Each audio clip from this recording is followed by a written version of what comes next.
ആയിട്ട് പോവുകയാണ്. ഇടയ ലേഖനങ്ങളിൽ 2 തിമോഥെയോസിന്റെ ലേഖനത്തിൽ നിന്നാണ് നാം പഠിച്ചുകൊണ്ടിരുന്നത്. 2-ാം അധ്യായം അതിന്റെ 1 മുതൽ 7 വരെയുള്ള ഭാഗങ്ങളാണ് അവസാനമായിട്ട് നാം പഠിച്ചത്. 2 തിമോഥെയോസ് 2-ാം അധ്യായം 1 മുതൽ 7 വരെയുള്ളതായ ഭാഗങ്ങളിൽ നിന്ന് ഒരു ശുശ്രൂഷകന് തന്നോട് തന്നെ ഉള്ളതായ കടപ്പാടുകൾ എന്തെല്ലാമാണെന്ന് നാം ആ ക്ലാസ്സുകളിൽ പഠിച്ച് അത് അവസാനിപ്പിക്കുവാനായിട്ടിടയായി. ഇന്ന് 2 തിമോഥെയോസ് 2-ാം അധ്യായം 8 മുതൽ തുടർന്നുള്ള ഭാഗങ്ങളിലേക്ക് നാം പ്രവേശിക്കുകയാണ്. വളരെ പ്രാർത്ഥനയോടെ ദൈവവചന പഠനത്തിനായി ദൈവസന്നിധിയിലേക്ക് നമുക്ക് കടന്നു വരാം. 2 തിമോഥെയോസ് 2-ാം അധ്യായം 8 മുതൽ 13 വരെയുള്ള വാക്യങ്ങളിൽ പറഞ്ഞിരിക്കുന്നത് ഒരു ശുശ്രൂഷകന് സത്യത്തോടുള്ള ബന്ധത്തിലുള്ള കടപ്പാട് എന്തൊക്കെയാണ് എന്നാണ് നാം ആദ്യം പഠിക്കുവാനായിട്ട് പോകുന്നത്. ഒരു ശുശ്രൂഷകന് സത്യത്തോടുള്ള ബന്ധത്തിൽ അദ്ദേഹത്തിന്റെ കടപ്പാടുകൾ എന്തെല്ലാം ആണ് എന്നാണ് പഠിപ്പാൻ പോകുന്നത്. ആരെങ്കിലും 8-ാം വാക്യം മുതൽ 13-ാം വാക്യം വരെയുള്ള ഭാഗങ്ങൾ ഒന്ന് ശബ്ദത്തിൽ വായിച്ചാട്ടെ. ആ ഭാഗങ്ങൾ എല്ലാവരും ശ്രദ്ധിക്കണം. ദാവീദിന്റെ സന്തതിയായി ജനിച്ച് മരിച്ചിട്ട് ഉയർത്തെഴുന്നേറ്റിരിക്കുന്ന യേശു ക്രിസ്തുവിനെ ഓർത്തുകൊള്ളുക. അതാവുന്നു എന്റെ സുവിശേഷം. അത് അറിയിക്കുന്നതിൽ ഞാൻ ദുഷ്പ്രവൃത്തിക്കാരൻ എന്ന പോലെ ചങ്ങല ധരിച്ച് കഷ്ടം സഹിക്കുന്നു. ദൈവവചനത്തിനോ ബന്ധനമില്ല. അതുകൊണ്ട് ക്രിസ്തുവേശുവിലുള്ള രക്ഷ നിത്യ തേജസ്സോടുകൂടെ വൃതന്മാർക്ക് കിട്ടേണ്ടതിന് ഞാൻ അവർക്കായി സകലവും സഹിക്കുന്നു. 13 വരെ. അവനോട് കൂടെ മരിച്ചുവെങ്കിൽ കൂടെ ജീവിക്കും, സഹിക്കുന്നുവെങ്കിൽ കൂടെ വാഴും. നാം തള്ളിപ്പറയുമെങ്കിൽ അവൻ നമ്മെ തള്ളിപ്പറയും. നാം അവിശ്വസ്തരായി തീർന്നാലും അവൻ വിശ്വസ്തനായി പാർക്കുന്നു. തന്റെ സ്വഭാവം ത്യജിപ്പാൻ അവന് കഴിയുകയില്ലല്ലോ. ഈ വചനം വിശ്വാസയോഗ്യമാകുന്നു. Thank you. ഈ 8 മുതൽ 13 വരെയുള്ളതായ വാക്യങ്ങളിൽ കർത്താവിന്റെ ഒരു ശുശ്രൂഷകന് സത്യവുമായിട്ട് അല്ലെങ്കിൽ സത്യത്തോടുള്ള ബന്ധത്തിൽ അദ്ദേഹത്തിന്റെ കടപ്പാടുകൾ എന്തെല്ലാമാണ് എന്നാണ് നമുക്ക് പഠിക്കുവാനായിട്ടുള്ളത്. എന്നാൽ അതിന്റെ 8-ാം വാക്യത്തിൽ നമുക്ക് വായിപ്പാനിടയായത് ദാവീദിന്റെ സന്തതിയായി ജനിച്ച് മരിച്ചിട്ട് ഉയർത്തെഴുന്നേറ്റിരിക്കുന്ന യേശു ക്രിസ്തുവിനെ ഓർത്തുകൊള്ളുക. അതാകുന്നു എന്റെ സുവിശേഷം. അപ്പോൾ യേശു ക്രിസ്തു ആരാണ് എന്ന് ഈ വാക്യത്തിൽ കാണാം. യേശു ആരാണ്? ദാവീദിന്റെ സന്തതിയായിട്ടാണ് ഇവിടെ യേശുവിനെ കാണിച്ചിരിക്കുന്നത്. ഇപ്പം വാക്യങ്ങൾ എടുത്ത് വായിക്കാനായിട്ട് സമയമില്ല എന്ന് എനിക്കറിയാമെങ്കിലും യേശു ദാവീദിന്റെ സന്തതിയാണ് എന്ന് തെളിയിക്കുന്ന ചില വേദഭാഗങ്ങൾ ദൈവവചനത്തിലുണ്ട്. അത് നിങ്ങൾ നോട്ട് ചെയ്തോണം. 2 ശമൂവേൽ 7-12 വാക്യം യേശു ദാവീദിന്റെ സന്തതിയാണ്. 2 ശമൂവേൽ 7-12. 89-ാം സങ്കീർത്തനം 29-ാം വാക്യം. അപ്പോസ്തല പ്രവൃത്തി 2-30. ഈ വേദഭാഗങ്ങളൊക്കെ നാം വായിച്ചാൽ യേശു ദാവീദിന്റെ സന്തതിയായിട്ടാണ് ലോകത്തിൽ ജനിച്ചതെന്ന് നമുക്ക് കാണാൻ കഴിയും. അപ്പോൾ സുവിശേഷത്തിൽ എന്തെല്ലാം അടങ്ങിയിട്ടുണ്ട് എന്ന് പൗലോസ് ഇവിടെ ഓർപ്പിക്കുകയാണ്. സുവിശേഷത്തിൽ അടങ്ങിയിരിക്കുന്ന എന്തൊക്കെയാണ്? യേശുവിന്റെ ജനനം, മരണം, ഉയർത്തെഴുന്നേൽപ്പ്. വാസ്തവത്തിൽ സുവിശേഷം എന്ന് പറഞ്ഞാൽ യേശു എന്ന വ്യക്തി തന്നെയാണ്. ആ സുവിശേഷത്തിൽ അടങ്ങിയിരിക്കുന്നത് യേശുവിന്റെ ജനനവും യേശുവിന്റെ മരണവും യേശുവിന്റെ ഉയർപ്പുമാണ്. അപ്പോൾ യേശുവിനെ കുറിച്ചുള്ളതായിരിക്കുന്ന സുവിശേഷം അറിയിക്കുമ്പോൾ ഈ കാര്യങ്ങൾ അതിനകത്ത് ഉള്ളടക്കം ചെയ്തിരിക്കണം. എന്തൊക്കെയാ? യേശുവിന്റെ ജനനവും യേശുവിന്റെ മരണവും യേശുവിന്റെ ഉയർപ്പും. അപ്പോൾ പൗലോസ് പറയുകയാണ്, ദാവീദിന്റെ സന്തതിയായി ജനിച്ച് മരിച്ചിട്ട് ഉയർത്തെഴുന്നേറ്റിരിക്കുന്ന യേശു ക്രിസ്തുവിനെ ഓർത്തുകൊള്ളുക, അതാകുന്നു എന്റെ സുവിശേഷം. പൗലോസ് ആ സുവിശേഷത്തെ സ്വന്തമാക്കിയിരിക്കുകയാണ്. പൗലോസ് പറയുക, അതാണ് എന്റെ സുവിശേഷം. അപ്പോൾ പൗലോസ് ഈ സുവിശേഷം എന്റെ സുവിശേഷമാണെന്ന് പറയുവാൻ കാരണം, അതിന് കാരണമുണ്ട്. എന്താ കാരണമെന്നറിയാമോ? ഒന്നാമത്തെ കാരണം, നേരിട്ട് പൗലോസിന് ഇത് ലഭിച്ചതാണ്. ഇതെന്റെ സുവിശേഷമാണെന്ന് പൗലോസ് പറയാൻ എന്നാ കാരണം? ഒന്നാമത്തെ കാരണം എന്താണ്? നേരിട്ട് തനിക്ക് വെളിപ്പാടിനാൽ അത് ലഭിക്കാനിടയായി. മറ്റാരും പറഞ്ഞതല്ല, എവിടെ നിന്നും വായിച്ചു മനസ്സിലാക്കിയതല്ല. പിന്നെ പൗലോസിനത് നേരിട്ട് വെളിപ്പെടുവാനിടയായി. അതുകൊണ്ടാണ് പൗലോസ് പറഞ്ഞത്, അതാണ് എന്റെ സുവിശേഷം. രണ്ടാമത്തെ കാരണം, അതെന്റെ സുവിശേഷമാണെന്ന് പൗലോസ് പറയാൻ രണ്ടാമത്തെ കാരണം, പൗലോസ് ആ സുവിശേഷത്തിന്റെ പ്രസംഗിയും ഉപദേഷ്ടാവുമായതുകൊണ്ടാണ്. തനിക്ക് നേരിട്ട് വെളിപ്പെട്ട് കിട്ടിയതായിരിക്കുന്ന ആ സുവിശേഷത്തിന്റെ പ്രസംഗിയും ഉപദേഷ്ടാവുമായി തീർന്നു ആര്? പൗലോസ്. അതുകൊണ്ടാണ് പൗലോസ് പറഞ്ഞത്, അതെന്റെ സുവിശേഷമാണ്. മൂന്നാമത് മറ്റൊരു പ്രധാനപ്പെട്ട കാരണമുണ്ട്. എന്താണെന്നറിയാമോ? മരണത്തെ അഭിമുഖീകരിക്കുന്ന ഈ സമയത്തും, എന്ന് പറഞ്ഞാൽ കാരാഗൃഹത്തിൽ മരണത്തെ പ്രതീക്ഷിച്ചു കൊണ്ട് കിടക്കുന്ന ഈ അവസരത്തിലും പൂർണ്ണ ഹൃദയത്തോടെ കർത്താവിനോട് താൻ എന്ത് ചെയ്തു? പറ്റി നിൽക്കുവാനിടയായി. ഉണ്ടോ? താന് ഈ സുവിശേഷം അറിഞ്ഞു, അതിന്റെ പ്രസംഗിയും ഉപദേഷ്ടാവുമായി തീർന്നു. എന്നാൽ ആ സുവിശേഷം നിമിത്തമായിട്ട് പൗലോസ് ഇപ്പോൾ കാരാഗൃഹത്തിൽ മരണത്തെ പ്രതീക്ഷിച്ചുകൊണ്ട് കിടക്കുക. മനസ്സിലായോ? മരണത്തെ പ്രതീക്ഷിച്ചുകൊണ്ട് പൗലോസ് കിടക്കുമ്പോഴും കർത്താവിനോട് ഹൃദ്യമായി അത് അവൻ അറിഞ്ഞ് പറ്റി നിൽക്കുവാനിടയായി. അതുകൊണ്ടാണ് പൗലോസ് പറഞ്ഞത്, ദാവീദിന്റെ സന്തതിയായി ജനിച്ച് മരിച്ച് അടക്കപ്പെട്ട് ഉയർത്തെഴുന്നേറ്റിരിക്കുന്ന യേശു ക്രിസ്തുവിനെ ഓർത്തുകൊള്ളുവേൻ, അതാകുന്നു എന്റെ സുവിശേഷം എന്ന് പറയുവാനായിട്ട് കാരണം. നമുക്കറിയാം, ക്രിസ്തുവിന്റെ പുനരുത്ഥാനമാണ് ക്രിസ്തീയ സുവിശേഷത്തിന്റെ കാതൽ എന്ന് പറയുന്നതായ അനുഭവം അല്ലേ?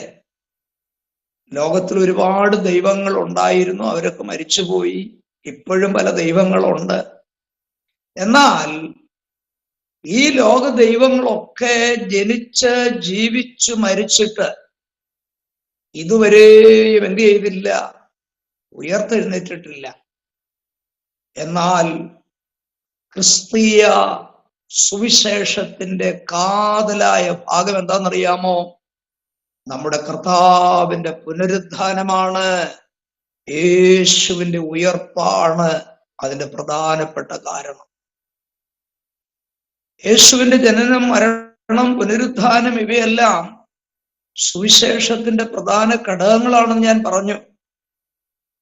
എന്നാൽ യേശു തന്റെ മരണത്തിൽ മനുഷ്യത്വം വെളിപ്പെടുത്തി. മനുഷ്യനാണ് മരണം, ദൈവത്തിന് മരണമില്ല. എന്നാൽ യേശു മരണത്തിൽ കൂടെ എന്താ വെളിപ്പെടുത്തിയെന്നറിയാമോ? യേശു ഒരു മനുഷ്യനായിരുന്നു എന്നാണ് വെളിപ്പെടുത്തിയത്.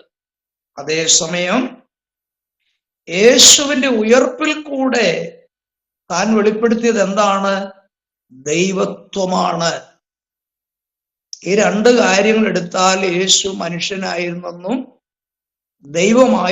ദൈവമാണെന്നും നമുക്ക് മനസ്സിലാക്കാൻ കഴിയും. മനുഷ്യനാണ് മരണം, ദൈവത്തിനൊരിക്കലും മരണമില്ല. അങ്ങനെയാണെങ്കിൽ യേശു ദൈവമായിരിക്കെ യേശു മരിച്ചത് വെളിപ്പെടുത്തുകയായിരുന്നു, ആ പൂർണ്ണ മനുഷ്യനാണെന്ന് വെളിപ്പെടുത്തുകയായിരുന്നു. അതേസമയം മരിച്ച യേശുവിനെ അരിമത്യാക്കാരനായിരിക്കുന്ന യോസഫിന്റെ കല്ലറയിൽ അടക്കം ചെയ്തുവെങ്കിലും യേശു മരണത്തിൽ നിന്ന് എന്ത് ചെയ്തു? ഉയർത്തെഴുന്നേറ്റ് വെളിയിൽ വരുവാനിടയായി. യേശുവിന്റെ ഉയർപ്പിൽ കൂടെ എന്താണ് വെളിപ്പെട്ടെന്നറിയാമോ? നമ്മുടെ കർത്താവ് കേവലം ഒരു മനുഷ്യൻ മാത്രമായിരുന്നില്ല, യേശു ആരും കൂടെയായിരുന്നു. യേശു ദൈവമാണ് എന്ന് താൻ വെളിപ്പെടുത്തുകയായിരുന്നു. മാത്രമല്ല, യേശുവിന്റെ പുനരുദ്ധാനം, യേശുവിന്റെ ഉയർപ്പിനെ സംബന്ധിച്ച് നാം പഠിച്ചാൽ, യേശുവിന്റെ ഉയർപ്പിൽ മനുഷ്യകരങ്ങളൊന്നും പ്രവർത്തിച്ചിട്ടില്ല കേട്ടോ. യേശുവിനെ മനുഷ്യനല്ല ഉയർപ്പിച്ചത്, ലോകത്തിലെ ഒരു ശക്തിയുമല്ല. പിന്നെ കർത്താവ് തന്നെത്താൻ ഉയർത്തതാണ്.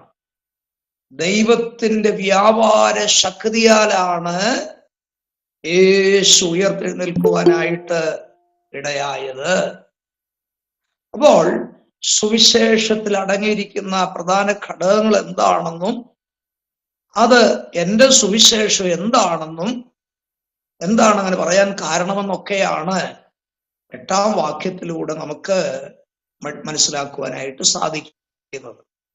അടുത്തതായി 9-ാം വാക്യത്തിലേക്ക് നാം കടന്നു വരുമ്പോൾ, അത് അറിയിക്കുന്നതിൽ ഞാൻ ദുഷ്പ്രവൃത്തിക്കാരൻ എന്ന പോലെ ചങ്ങല ധരിച്ച് കഷ്ടം സഹിക്കുന്നു, ദൈവവചനത്തിനോ ബന്ധനമില്ല എന്ന് പൗലോസ് ഇവിടെ 9-ാം വാക്യത്തിൽ പ്രസ്താവിച്ചിരിക്കുകയാണ്. നോക്കിക്കേ, ഈ സുവിശേഷം അറിയിക്കുന്നതിൽ, അത് മുഖാന്തരം, താൻ സുവിശേഷം അറിയിച്ചത് മുഖാന്തരം, ദൈവത്തിന്റെ വചനം പ്രസംഗിച്ചത് നിമിത്തം, ദൈവവചനത്തിന് വേണ്ടി നിലകൊണ്ടത് നിമിത്തം പൗലോസ് ഇപ്പോൾ എന്ത് ചെയ്യുകയാണ്? ഒരു ദുഷ്പ്രവൃത്തിക്കാരൻ എന്ന പോലെ ചങ്ങല ധരിച്ച് കാരാഗൃഹത്തിൽ ബന്ധനസ്ഥനായി തീർന്നിരിക്കുകയാണ്. നോക്കണേ, എന്തൊരു വിരോധാഭാസമല്ലേ! യാതൊരു കുറ്റകൃത്യങ്ങളും കർത്താവ് ചെയ്തില്ല എങ്കിലും ഈ സുവിശേഷ നിമിത്തമായിട്ട് പൗലോസ് ഇപ്പോൾ പറയുകയാണ്, ഞാനൊരു ദുഷ്പ്രവൃത്തിക്കാരൻ എന്ന പോലെ. യേശുവിനോടുകൂടെ ഇരുവശത്തും ക്രൂശിക്കപ്പെട്ടവരെ ദുഷ്പ്രവൃത്തിക്കാരെന്നാ പറഞ്ഞിരിക്കുന്നത്, കള്ളന്മാര്. അതുപോലെ ആ കർത്താവിന്റെ സുവിശേഷം പ്രസംഗിച്ചത് നിമിത്തം പൗലോസ് ഇപ്പോൾ ചങ്ങല ധരിച്ചുകൊണ്ട് കഷ്ടം സഹിച്ച് താനിപ്പോൾ എവിടെയാണ്? റോമൻ കാരാഗൃഹത്തിൽ കിടക്കുകയാണ്. ഇവിടെ അക്ഷരികമായിട്ട് ചങ്ങലയെയും തടവിന്റെ കാഠിന്യത്തെയുമാണ് ഈ ചങ്ങല സൂചിപ്പിക്കുന്നത്. ഈ കഷ്ടത താൻ സഹിക്കുമ്പോഴും ഒരു കാര്യത്തിൽ തന്നെ സന്തോഷിപ്പിക്കുന്ന ഒരു കാര്യമുണ്ട് കേട്ടോ.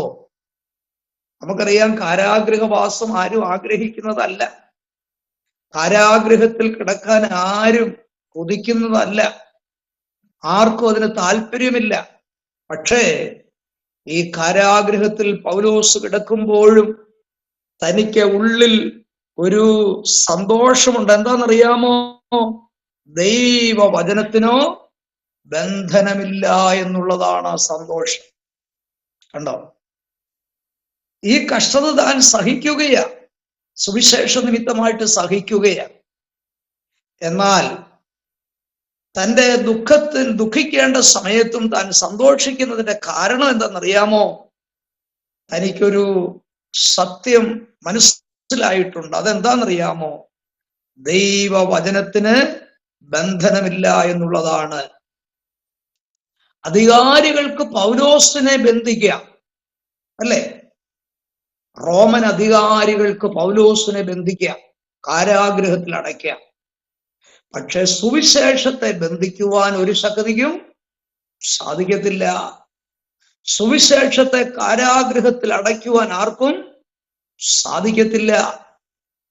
നമുക്കറിയാം, അപ്പോസ്തലനായിരിക്കുന്ന യോഹന്നാനെ ഡൊമിഷ്യൻ ചക്രവർത്തി നാട് കടത്തി, അല്ലേ?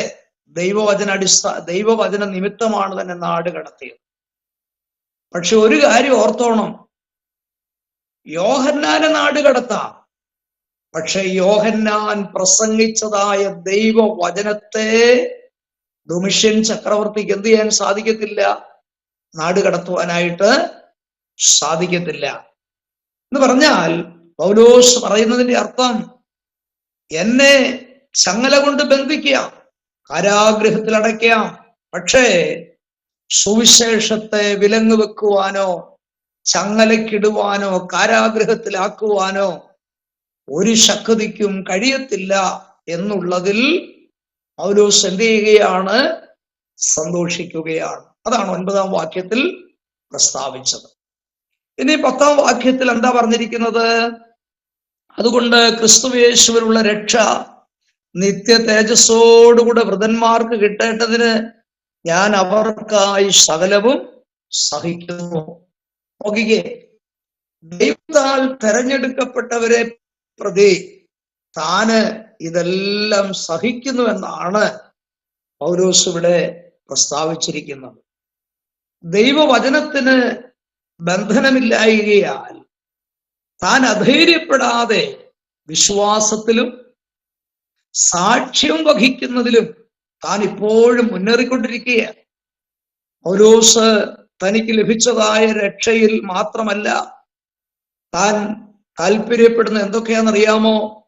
ഇപ്പോൾ ക്രിസ്തുവിൽ വിശ്വസിച്ചവരെ ഓർത്ത്, ഇനി വിശ്വസിക്കാനിരിക്കുന്നവരെയും ഓർത്ത് താന് അവർക്ക് ലഭിപ്പാൻ പോകുന്ന രക്ഷയിൽ താല്പര്യമുള്ളവനാണ് എന്നാണ് ഈ വാക്യത്തിലൂടെ നമുക്ക് കാണുവാനായിട്ട് സാധിക്കുന്നത്. വീണ്ടും 11 മുതൽ 13 വരെയുള്ള വാക്യങ്ങൾ നമ്മൾ ഇവിടെ വായിച്ചു കേട്ടതാണ്. നാം അവനോടുകൂടെ മരിച്ചുവെങ്കിൽ കൂടെ ജീവിക്കും, സഹിക്കുന്നുവെങ്കിൽ കൂടെ വാഴും. നാം തള്ളിപ്പറയുമെങ്കിൽ അവൻ നമ്മെയും തള്ളിപ്പറയും. നാം അവിശ്വസ്തരായി തീർന്നാലും അവൻ വിശ്വസ്തനായി പാർക്കുന്നു. തന്റെ സ്വഭാവം ത്യജിപ്പാൻ അവന് കഴിയുകയില്ലല്ലോ. ഈ വചനം വിശ്വാസയോഗ്യമാകുന്നു. ഈ 10-ാം വാക്യത്തിൽ മറ്റുള്ളവർക്ക് ലഭിപ്പാൻ പോകുന്ന രക്ഷയെക്കുറിച്ച് താൻ സന്തോഷിക്കുന്നു എന്ന് പറഞ്ഞ ശേഷം 11 മുതൽ 13 വരെയുള്ളതായ വാക്യങ്ങളിൽ നമുക്ക് കാണാൻ കഴിയുന്നത്, ആ രക്ഷാവൃതന്മാർക്ക് ലഭിക്കേണ്ടതിന് ഏത് കഷ്ടതയും പൗലോസ് സഹിപ്പാനായിട്ട് തയ്യാറാണ് എന്ന് പൗലോസ് ഇവിടെ വ്യക്തമാക്കിയിരിക്കുകയാണ്. എന്ന് പറഞ്ഞാൽ മറ്റുള്ളവർക്ക് വേണ്ടി, മറ്റുള്ളവരും രക്ഷ അനുഭവമാക്കേണ്ടതിന് വേണ്ടി പൗലോസിന് കഷ്ടം സഹിക്കുവാനായിട്ട് യാതൊരു മടിയുമില്ല. പൗലോസ് ആ കഷ്ടം സഹിക്കുന്നതിൽ വളരെ താല്പര്യമുള്ളവനാണ്, സന്തോഷമു എന്നാണ് താനിവിടെ പ്രസ്താവിച്ചിരിക്കുന്നത്. നാം അവനോടുകൂടെ മരിച്ചുവെങ്കിൽ കൂടെ ജീവിക്കും, സഹിക്കുന്നുവെങ്കിൽ കൂടെ വാഴും. നാം കേട്ടിട്ടുണ്ട്, ക്രൂശില്ലെങ്കിൽ കിരീടമില്ല എന്നുള്ള ഒരു ആപ്തവാക്യം നാം കേട്ടിട്ടുണ്ടല്ലേ. എന്ന് പറഞ്ഞാൽ ക്രിസ്തുവിനോടുകൂടെ കഷ്ടം സഹിച്ചെങ്കിൽ മാത്രമേ കർത്താവിനോടുകൂടെ വാഴുവാനായിട്ട് സാധിക്കത്തുള്ളൂ. അത് ക്രിസ്തുവിനോട് കൂറുള്ള ഒരു മനോഭാവത്തെയാണ് ഇത് സൂചിപ്പിക്കുന്നതെന്ന് നാം ഒരിക്കലും മറന്നു പോകരുത്. പൗലോസ് പറയുന്ന അടുത്ത ഭാഗം നോക്കിക്കേ. നാം തള്ളിപ്പറയുമെങ്കിൽ അവൻ നമ്മെയും തള്ളിപ്പറയും. നാം അവിശ്വസ്തരായി തീർന്നാലും അവൻ വിശ്വസ്തനായി പാർക്കുന്നു. തന്റെ സ്വഭാവം ത്യജിപ്പാൻ അവന് കഴിയില്ലല്ലോ. ഈ വചനം വിശ്വാസയോഗ്യമാകുന്നു. ഇവിടെ ശ്രദ്ധിക്കുക, നാം കർത്താവിനെ തള്ളിപ്പറഞ്ഞാൽ കർത്താവ് എന്ത് ചെയ്യും? അവിടെ ചെല്ലുമ്പോൾ നമ്മെയും തള്ളിപ്പറയും. നാം അവിശ്വസ്തരായി തീർന്നാലും നമ്മുടെ കർത്താവ് ആരാ? വിശ്വസ്തന. എത്ര ശ്രേഷ്ഠമായ ഒരു അനുഭവം അല്ലേ. നമ്മുടെ കഴിഞ്ഞകാല ജീവിതത്തിന്റെ ഏടുകളിലേക്ക് തിരിഞ്ഞു നോക്കിയാൽ പലപ്പോഴും അവിശ്വസ്തതകൾ നമ്മുടെ ജീവിതത്തിൽ വന്നിട്ടുണ്ടല്ലേ. എത്രയോ അവിശ്വസ്തതകള് നമ്മുടെ ജീവിതത്തിൽ വന്നിട്ടുണ്ട്. പക്ഷേ നമ്മുടെ കർത്താവ് ഇപ്പോഴും അന്നും എല്ലായ്പ്പോഴും ആരാണ്? കർത്താവ് വിശ്വസ്തനാണ് എന്നിവിടെ കാണുവാൻ കഴിയും. എന്ന് പറഞ്ഞാൽ കർത്താവിന്റെ ഒരു സ്വഭാവമാണ് ഏത്? വിശ്വസ്തത അല്ലേ. നമ്മുടെ സ്വഭാവം അല്ലെ, മാനുഷ്യ സ്വഭാവം എന്ന് പറയുന്നത് അത് പലപ്പോഴും വ്യത്യാസമാണ്. രാവിലെ ഒരു സ്വഭാവമാണെങ്കിൽ ഉച്ചയ്ക്ക് വേറൊരു സ്വഭാവം, വൈകിട്ട് ഇത് രണ്ടുമല്ലാത്ത മറ്റൊരു സ്വഭാവം. ഇതൊക്കെയാ ചിലപ്പോൾ മനുഷ്യന്റെ സ്വഭാവം. പക്ഷെ ദൈവത്തിന്റെ സ്വഭാവം ദൈവത്തിന് ഒരിക്കലും എന്ത് ചെയ്യാൻ പറ്റത്തില്ല. ദൈവത്തിനത് മാറ്റിക്കൂടുവാൻ സാധിക്കത്തില്ല. ദൈവത്തിനത് ത്യജിക്കുവാൻ കഴിയത്തില്ല. അത് ദൈവത്തിന്റെ ഒരു പ്രത്യേകതയാണ് കേട്ടോ. എന്ന് പറഞ്ഞാൽ അതിന്റെ അർത്ഥം പീഡനത്തിന്റെ നടുവിലുള്ള വിശ്വസ്തത പ്രതിഫലാർഹമാണ്. അതായത് അവിശ്വസ്തത ശിക്ഷാർഹമാണെന്നുള്ള കാര്യം നാം മറക്കരുത്. അപ്പൊ നമ്മുടെ കർത്താവ് വിശ്വസ്തനായിരിക്കിയാൽ നമ്മെക്കുറിച്ചും കർത്താവ് ആഗ്രഹിക്കുന്നത് എന്തുവാ? നമ്മളും ദൈവസന്നിധിയിൽ വിശ്വസ്തരായിട്ട് ജീവിക്കാൻ വേണ്ടിയാണ്. ഒരിക്കൽ ദാവീദ് പ്രാർത്ഥിച്ചു, കർത്താവേ, വിശ്വസ്തന്മാർ മനുഷ്യപുത്രന്മാരിൽ കുറഞ്ഞിരിക്കുന്നു അല്ലെ, രക്ഷിക്കണമേ എന്ന് പറഞ്ഞപ്പോ ദാവീദ് ദൈവസന്നിധിയിൽ പ്രാർത്ഥിക്കുന്ന ഒരു പ്രാർത്ഥന സങ്കീർത്തന ഭാഗത്ത് നമുക്ക് കാണാനായിട്ട് കഴിയും. നാം അവിശ്വസ്തരായി തീർന്നപ്പോഴും നമ്മുടെ കർത്താവ് ആരായിരുന്നു എന്നറിയാമോ? നമ്മുടെ കർത്താവ് വിശ്വസ്തനായി നമ്മോട് കൂടെ ഉണ്ടായിരുന്നു കേട്ടോ. അവനോടുള്ള വിശ്വസ്തത നാം വളരെ ശ്രദ്ധിക്കേണ്ടതാണ്. നമ്മളെ ഏൽപ്പിച്ചതായിരിക്കുന്ന അനേക ശുശ്രൂഷകളുണ്ട്, നമ്മളെ ദൈവം ഭരമേൽപ്പിച്ചതായിരിക്കുന്ന താലന്തുകളുണ്ട്. ഇതിലെല്ലാം നമ്മൾ എന്ത് പാലിക്കണം? വിശ്വസ്തത പാലിക്കണം. നമ്മെ ഏൽപ്പിക്കുന്ന പണം, നമുക്ക് ദൈവം തരുന്ന സമയം, ദൈവം തരുന്ന ആരോഗ്യം, ദൈവം തരുന്ന ആയുസ്, ദൈവം തരുന്ന ആത്മീയ നിലവാരങ്ങൾ, ഇതിലെല്ലാം നമ്മൾ എന്ത് ചെയ്യേണ്ടവരാണ്? വിശ്വസ്തരായി നിൽക്കേണ്ടവരാണ് കേട്ടോ.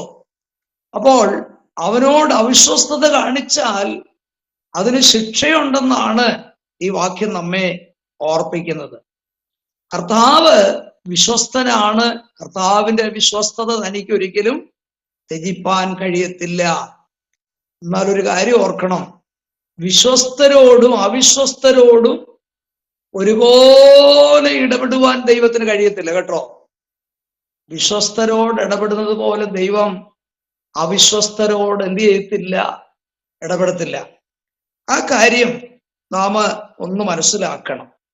ദൈവത്തിന്റെ വിശ്വസ്തതയെക്കുറിച്ച് ഞാൻ ചെറിയൊരു വിശദീകരണം പറയാം. ഞാൻ പറയുന്ന വാക്യങ്ങൾ നിങ്ങൾ നോട്ട് ചെയ്തോണം, അത് നിങ്ങൾക്ക് വളരെ പ്രയോജനം ചെയ്യും. കർത്താവ് ഏതെല്ലാം കാര്യങ്ങളിൽ വിശ്വസ്തനാണ് എന്ന് ചെറിയ നോട്ട്. കർത്താവ് എല്ലാ കാര്യങ്ങളും വിശ്വസ്തനാണ്. ഒരു ഹെഡിങ് ഒക്കെ എഴുതി വെച്ച് ഈ വാക്യങ്ങളൊക്കെ നോട്ട് ചെയ്താൽ നമുക്കത് പിന്നീട് വളരെ പ്രയോജനം ചെയ്യും കേട്ടോ.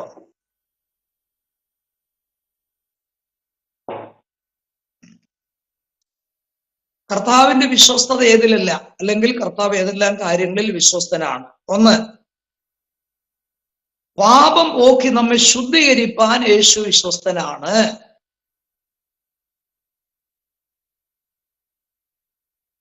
ഒന്ന് യോഹന്നാൻ 1:9. നമുക്കറിയാം, യേശുവിന്റെ രക്തം സകല പാപവും പോക്കി നമ്മെ ശുദ്ധീകരിക്കുന്നു. അങ്ങനെ നമ്മളെ പാപം പോക്കി ശുദ്ധീകരിക്കുന്നതിൽ കർത്താവ് ആരാണ്? വിശ്വസ്തനാണ്.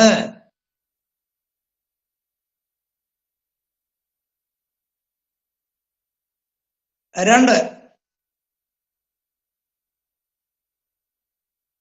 കർത്താവിന്റെ കൂട്ടായ്മയിലേക്ക് വിളിക്കുന്നതിൽ കർത്താവ് വിശ്വസ്തനാണ്. 1 കൊരിന്ത്യർ 1:9.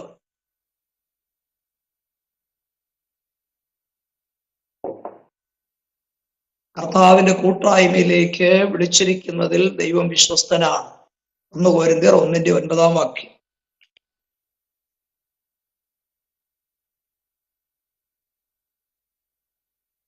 3,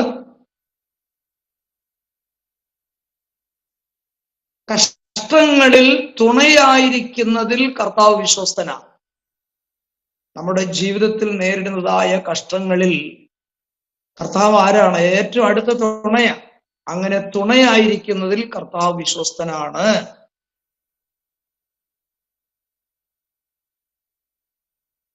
1 പത്രോസ് 4:19. 1 പത്രോസ് 4:19.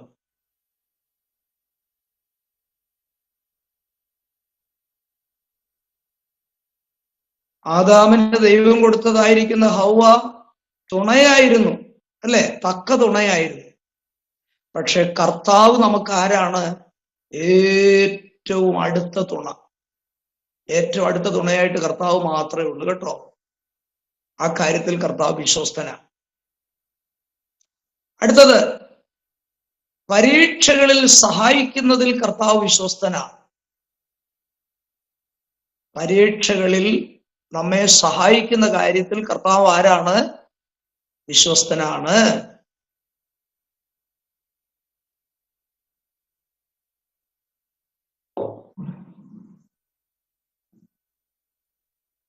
പരീക്ഷകളിലൂടെ കർത്താവ് നീക്കുപോക്ക് വെച്ചിട്ടുണ്ടല്ലേ? പോക്കുവഴി വെച്ചിട്ടുണ്ട്. മനുഷ്യന് നടപ്പല്ലാത്ത പരീക്ഷ നേരിടുവാൻ കർത്താവ് എന്ത് ചെയ്യത്തില്ല? സാധിക്കത്തില്ല. 1 കൊരിന്ത്യർ 10:13. 1 കൊരിന്ത്യർ 10:13. അപ്പോ കർത്താവ് അനുവദിക്കാതെ, കർത്താവ് അറിയാതെ പരീക്ഷ നമുക്ക് വരത്തില്ല. അങ്ങനെ പരീക്ഷ നേരിട്ടാൽ കർത്താവ് പോക്കുവഴി വെച്ചിട്ടുണ്ട്. മാത്രമല്ല, പരീക്ഷകളിൽ കർത്താവ് നമ്മെ സഹായിക്കുന്നവനാണ്. ആ കാര്യത്തിൽ കർത്താവ് ആരാ? വിശ്വസ്തനാണ്. വിശ്വസ്തനാണ്.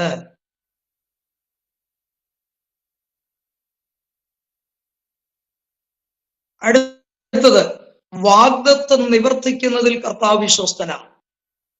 വാഗ്ദത്തം നിവർത്തിക്കുന്നതിൽ കർത്താവ് വിശ്വസ്തനാണ്.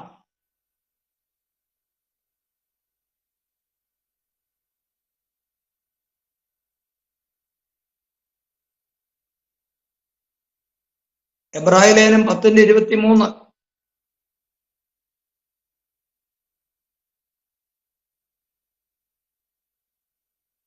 എബ്രായർ 10:23.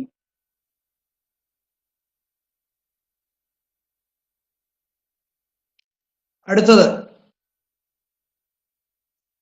കർത്താവിന്റെ പ്രത്യക്ഷത വരെയും വിളിയിൽ, നമ്മെ വിളിച്ചിരിക്കുന്ന വിളിയിൽ കർത്താവ് വിശ്വസ്തനാണ്.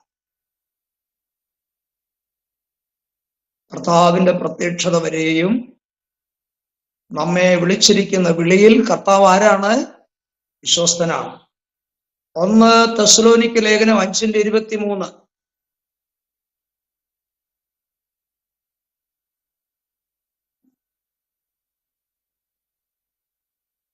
അപ്പൊ വിശ്വസ്തതയെ കുറിച്ച് ഒരു ചെറിയ മെസ്സേജ് നമുക്ക് ഇതിലും തയ്യാറാക്കാം, അല്ലേ? തീർച്ചയായിട്ടും. അപ്പോൾ കർത്താവ് വിശ്വസ്തനാണ്. നാം അവിശ്വസ്തരായി തീർന്നാലും കർത്താവ് വിശ്വസ്തനായി നമ്മോടുകൂടെ പാർക്കുന്ന കർത്താവാണ്. ആയതിൽ നമുക്ക് വളരെ സന്തോഷിപ്പാനും പ്രത്യാശിക്കുവാനും വഴിയുണ്ട്.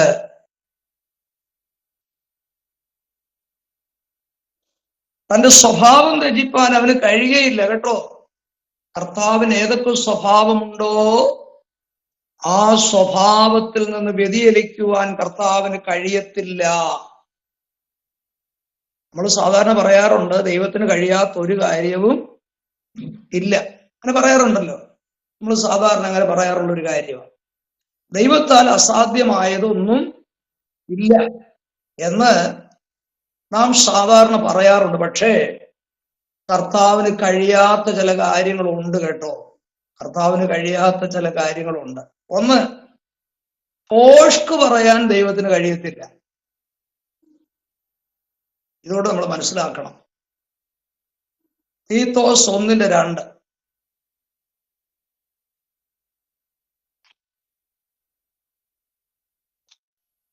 എന്ന് പറഞ്ഞാൽ കള്ളം പറയാൻ കർത്താവിന് കഴിയത്തില്ലെന്ന്.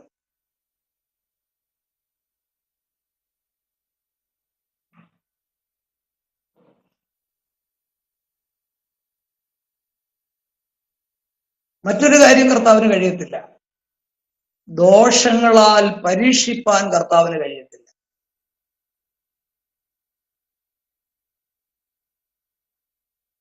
യാക്കോബ് 1:13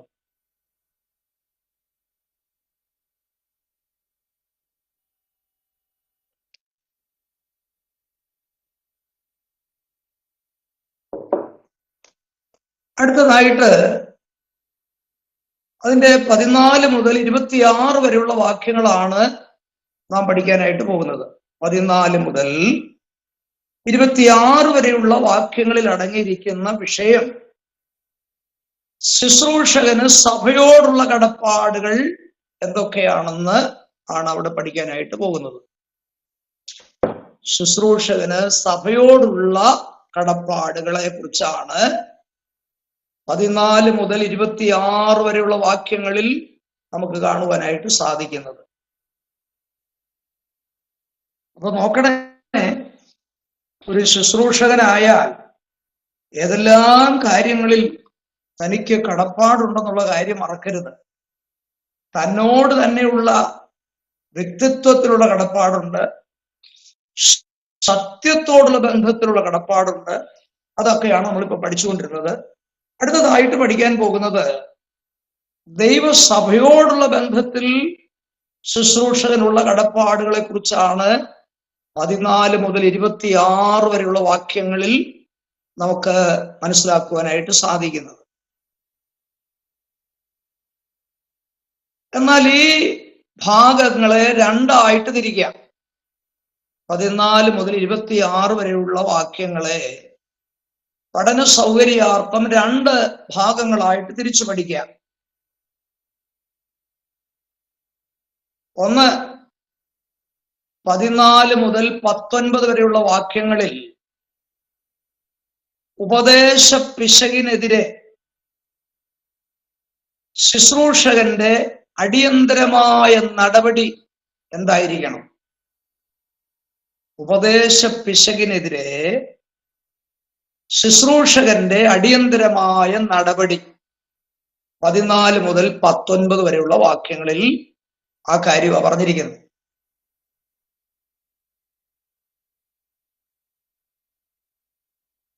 അപ്പൊ ദൈവസഭയുടെ ശുശ്രൂഷകനായിട്ട് ഒരു വ്യക്തിയായിരുന്നാൽ സഭയെ അഭിമുഖീകരിക്കുന്നതായ ഒരു കാര്യമാണ് ഏത്?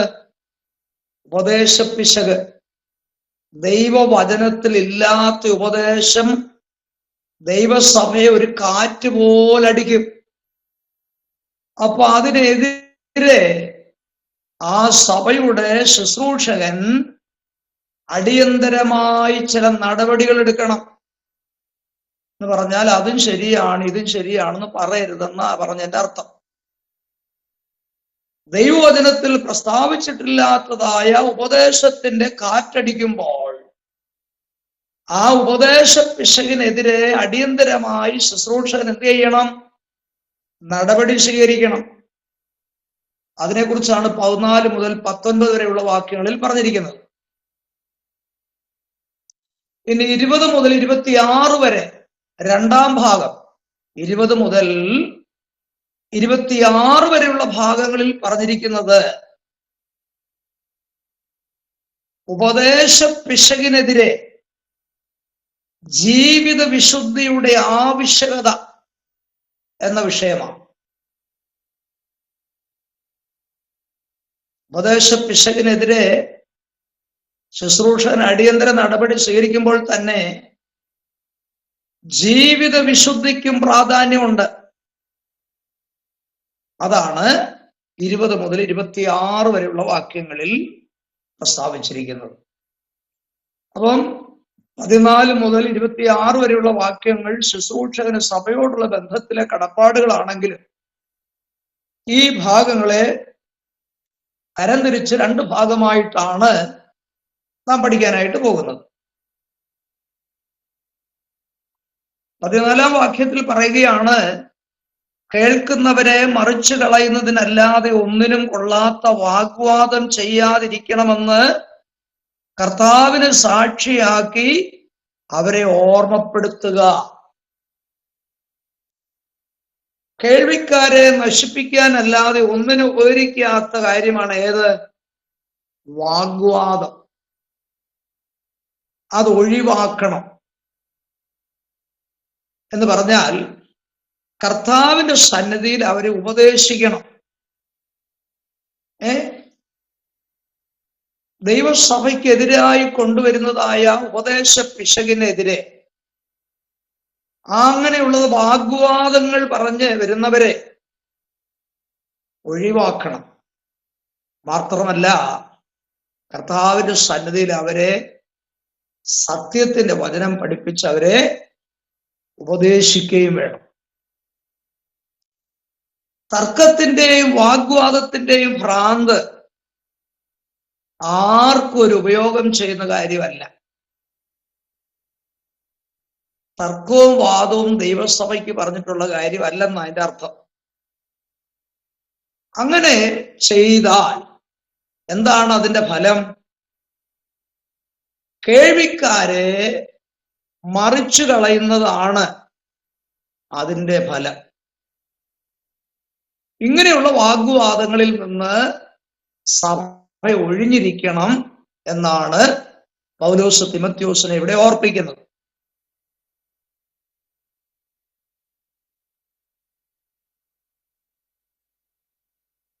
അപ്പം ദൈവസഭയ്ക്ക് വിരോധമായി വരുന്നതായ തർക്കങ്ങളും വാഗ്വാദങ്ങളും എന്ന് പറഞ്ഞാൽ ദുരുപദേശങ്ങൾ തന്റെ കീഴിലുള്ള വിശ്വാസികൾ അത് ശ്രദ്ധിക്കാതിരിപ്പാൻ തക്കവണ്ണം അവരെ നേർവഴിയിൽ പിടിച്ചു നിർത്തേണ്ടത് ദൈവസഭയുടെ ശുശ്രൂഷകന്റെ കടമയാണ് എന്നാണ് ഇവിടെ പൗലോസ് തിമോഥെയോസിനെ ഓർപ്പിക്കുന്നത്. വീണ്ടും 15-ാം സത്യവചനത്തെ യഥാർത്ഥമായി പ്രസംഗിച്ചുകൊണ്ട് ലജ്ജിപ്പാതില്ലാത്ത വേലക്കാരനായി ദൈവത്തിന് കൊള്ളാവുന്നവനായി നിൽപ്പാൻ ശ്രമിക്കണം. തിമോഥെയോസിനോടുള്ളൊരു ആജ്ഞ പോലെ പൗലോസ് ഇവിടെ വ്യക്തമായി പറയുന്ന കാര്യങ്ങളാണ് കേട്ടോ. എന്താണ്? സത്യത്തിന്റെ വചനത്തെ യഥാർത്ഥമായി കൈകാര്യം ചെയ്തുകൊണ്ട് ലജ്ജിക്കേണ്ട ആവശ്യമില്ലാതെ ഒരു വേലക്കാരനായി ദൈവം മുൻപാകെ അംഗീകൃതനായി പ്രത്യക്ഷപ്പെടുവാൻ നീ പരമാവധി ശ്രദ്ധിക്കണമെന്നാണ് അതിന്റെ ശരിയായ തർജ്ജിമ. മലയാള ഭാഷയേക്കാള് വ്യക്തമായ തർജ്ജിമ പറയുന്നത് എന്താണെന്നറിയാമോ? സത്യത്തിന്റെ വചനത്തെ യഥാർത്ഥമായി കൈകാര്യം ചെയ്തുകൊണ്ട് ലജ്ജിക്കേണ്ട ആവശ്യമില്ലാതെ ഒരു വേലക്കാരനായി ദൈവം മുൻപാകെ അംഗീകൃതനായി പ്രത്യക്ഷപ്പെടുവാൻ നീ പരമാവധി ശ്രദ്ധിക്കണം. എത്ര വലിയ ആജ്ഞ കൊടുക്കുന്നതെന്ന് അറിയാമോ?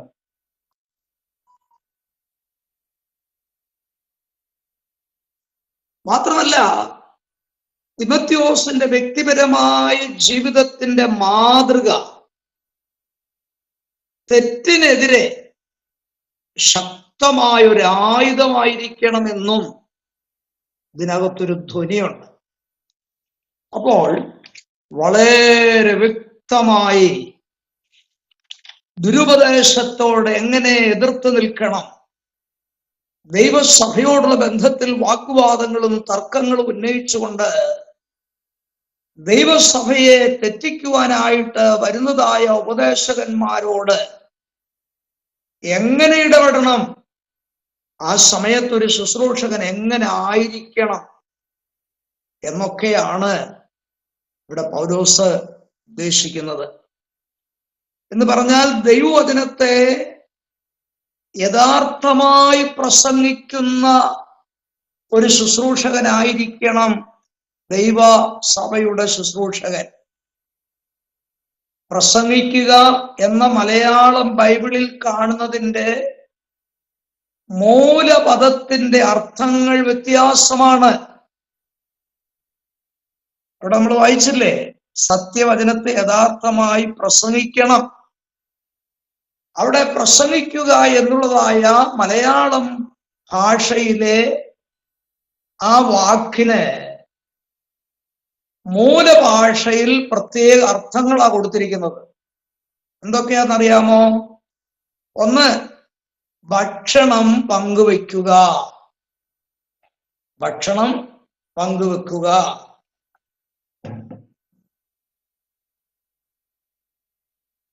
പ്രസംഗിക്കുക എന്നുള്ളതിന് പല അർത്ഥങ്ങളുണ്ടെന്ന് ഞാൻ പറയുക. രണ്ട്, ഖനി കുഴിച്ചെടുക്കുക. ഖനി കുഴിച്ചെടുക്കുക. മറ്റൊരർത്ഥം വഴിവെട്ടുക.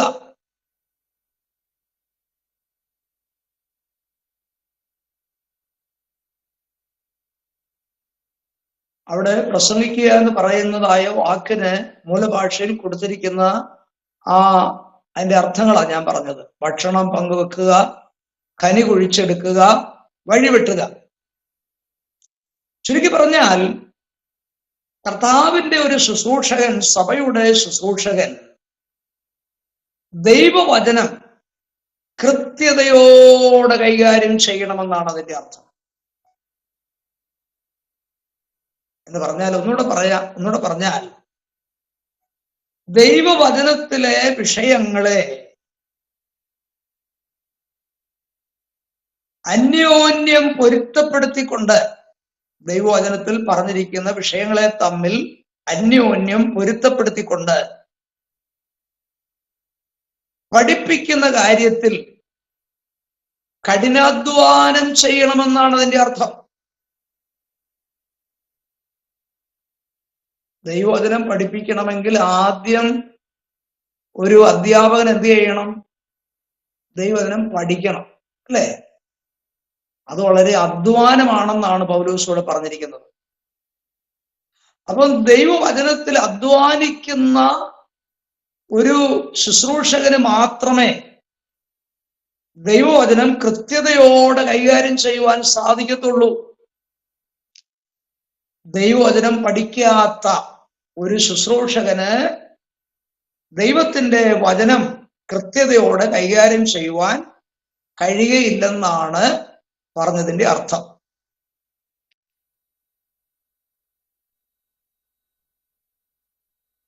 അപ്പോൾ ദൈവവചന പഠനത്തോടുള്ള ബന്ധത്തിൽ ഒരു ശുശ്രൂഷകൻ കഠിനാധ്വാനിയായിരിക്കണം. രാപകൽ വ്യത്യാസമില്ലാതെ ദൈവവചനത്തിൽ കഠിനാധ്വാനം ചെയ്യുന്നതായ ഒരു ശുശ്രൂഷകന് മാത്രമേ കൃത്യതയോടെ ദൈവവചനത്തെ പഠിപ്പിക്കുവാനായിട്ട് സാധിക്കത്തുള്ളൂ. ഇവിടെ സത്യവചനം എന്ന് പറഞ്ഞിരിക്കുന്നത് സുവിശേഷം എന്നുള്ള അർത്ഥത്തിലാണ് കേട്ടോ.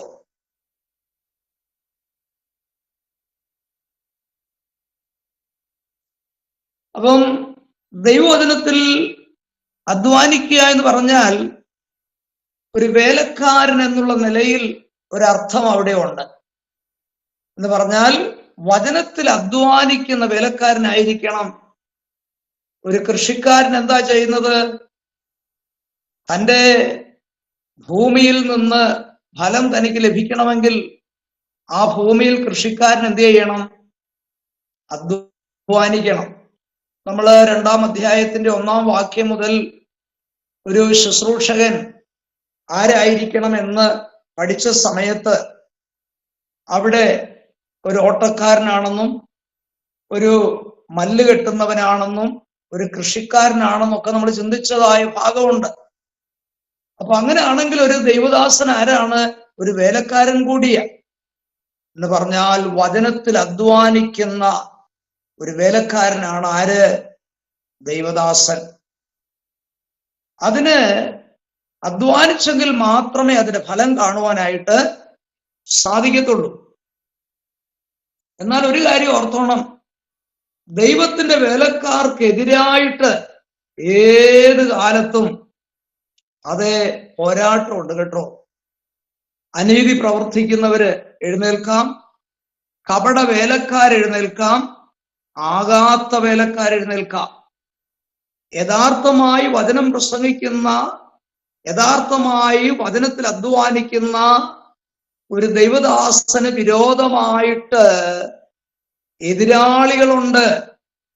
എന്ന് പറഞ്ഞാൽ അനീതി പ്രവർത്തിക്കുന്നവരും കപട വേലക്കാരും ആകാത്ത വേലക്കാരൊക്കെ അവർക്ക് എതിരായിത്തീരും എന്നുള്ള കാര്യം ഇത്തരണത്തിൽ നമ്മൾ മറന്നു പോകരുത്. എന്ന് പറഞ്ഞാൽ ദൈവത്തിന് മുൻപാകെ അംഗീകൃതനായി നിൽക്കുന്ന, അപ്രൂവ്ഡ് ടു ഗോഡ്, ഒരു പ്രത്യേക ഉദ്ദേശത്തിനായി, ജോലിക്കായി അതേ ദൈവം നിയമിച്ചിരിക്കുന്ന വ്യക്തിയാണ് ആര്? ഒരു ദൈവദാസൻ എന്നുള്ള കാര്യമാണ് ആ ഭാഗത്തു നിന്ന് നമ്മെ ഓർപ്പിക്കുന്നത്.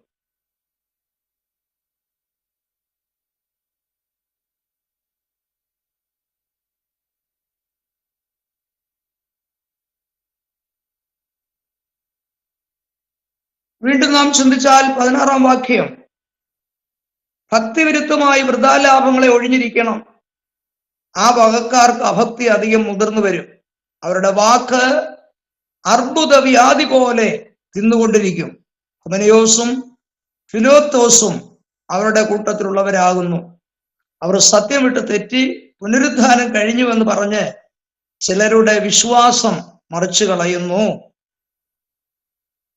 അപ്പൊ ആ ഭാഗത്ത് പറഞ്ഞിരിക്കുന്ന കാര്യം, സത്യവചനത്തെ യഥാർത്ഥമായി കൈകാര്യം ചെയ്യുവാൻ കഴിയാതെ അതിനെതിരായി പ്രവർത്തിച്ചാൽ അത് നന്നല്ല എന്നാണ് ഇവിടെ പൗലോസ് ഉദ്ദേശിക്കുന്നത്. ഭക്തിവിരുദ്ധമായ വൃഥാലാഭങ്ങളെ ഒഴിഞ്ഞിരിക്കണം. കാരണം അത് വചനത്തിൽ നിന്ന് കൂടുതൽ കൂടുതൽ വഷളത്വത്തിലേക്ക് നയിക്കുവാൻ അത് കാരണമായി തീരും. അതാണ് ശരിയായ തർജ്ജമ. എന്ന് പറഞ്ഞാൽ കിഴവിക്കഥകൾ, ഭക്തിവിരുദ്ധമായി വൃഥാലാഭങ്ങളെ ഒഴിഞ്ഞിരിക്കുക, ആ വകക്കാർക്ക് അഭക്തി മുതിർന്നു വരും. അപ്പോൾ ദൈവവചനത്തെ കൃത്യമായി കൈകാര്യം ചെയ്യണം. എന്ന് പറഞ്ഞാൽ കിഴവിക്കഥകൾ പറഞ്ഞ് ദൈവവചനത്തിന്റെ പ്രാധാന്യം കുറയ്ക്കുന്ന അനുഭവം ഉണ്ടാകരുത് എന്നാണ് അവിടെ പൗലോസ് ഉദ്ദേശിക്കുന്നത്.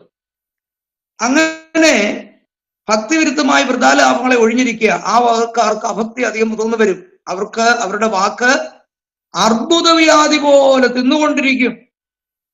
എന്ന് പറഞ്ഞാൽ എന്താ അർത്ഥം? അർബുദവ്യാധി എന്ന് പറഞ്ഞാൽ ഒരു മെഡിക്കൽ രംഗത്തുള്ള ഒരു ഉദാഹരണം പൗലോസ് ഇവിടെ ഉപയോഗിക്കുകയാണ്. ഒരുപക്ഷെ വൈദ്യനായിരിക്കുന്ന ലൂക്കോസ് തന്നോടുകൂടെ ശുശ്രൂഷ ചെയ്തപ്പോൾ മെഡിക്കൽ സംബന്ധമായിട്ടുള്ള കാര്യങ്ങളെക്കുറിച്ചൊക്കെ ഡോക്ടറായ വൈദ്യനായ ലൂക്കോസിൽ നിന്ന് താൻ ഒരുപക്ഷെ മനസ്സിലാക്കിയിരിക്കുക. അതിന്റെ വെളിച്ചത്തിലായിരിക്കാം ഈ വാക്ക് താന് ഇവിടെ ഉപയോഗിച്ചിരിക്കുന്നത് എന്ന് പറഞ്ഞാൽ, അവരുടെ വാക്ക് വ്രണം എന്ന പോലെ പടർന്നു പിടിക്കും. കാൻസർ ശരീരത്തിന്റെ കോശങ്ങളെ തിന്നു നശിപ്പിക്കുന്നത് പോലെ ഒടുവിൽ രോഗിയുടെ ആരോഗ്യം കൂടുതൽ വഷളാകും. അങ്ങനെ ചെയ്തവരെ സംബന്ധിച്ച് രണ്ടുപേരുടെ പേരുകൾ അവിടെ എടുത്തെഴുതിയിട്ടുണ്ട്. ഒന്ന് ഹുമനയോസും ഫിലേത്തോസും അവരുടെ കൂട്ടത്തിലുള്ളവരായിരുന്നു. അവർ സത്യം വിട്ട് തെറ്റി പുനരുദ്ധാനം കഴിഞ്ഞു എന്ന് പറഞ്ഞ് ചിലരുടെ വിശ്വാസത്തെ മറിച്ചു കളഞ്ഞതായിട്ട് കാണാൻ കഴിയും. എന്ന് പറഞ്ഞാൽ ക്രിസ്തുവിന്റെ ഉപദേശത്തിൽ നിന്ന് അവർ തെറ്റിപ്പോയി എന്നാണ് ഈ വാക്യം നമ്മെ ഓർപ്പിക്കുന്നത്. അപ്പോൾ ദുരുപദേശത്തിന്റെ വാക്കുകൾ, വചനത്തിനെതിരായുള്ള വാക്കുകൾ പറഞ്ഞ് വിശ്വാസികളെ പഠിപ്പിച്ചാൽ അതിനൊരു ഉദാഹരണമായിട്ട് പൗലോസ് പറഞ്ഞിരിക്കുകയാണ്, അത് കാൻസർ വന്ന് ശരീരത്തിന്റെ കോശങ്ങളെ നശിപ്പിക്കുന്നത് പോലെ അങ്ങനെയുള്ളതായിരിക്കുന്ന വാക്കുകൾ ദൈവമക്കളുടെ ആത്മീയ ജീവിതത്തിന്റെ ആരോഗ്യത്തെ ഇല്ലാതാക്കി കളയും എന്നാണ് ഇവിടെ പൗലോസ് ഉദ്ദേശിച്ചിരിക്കുന്നത്.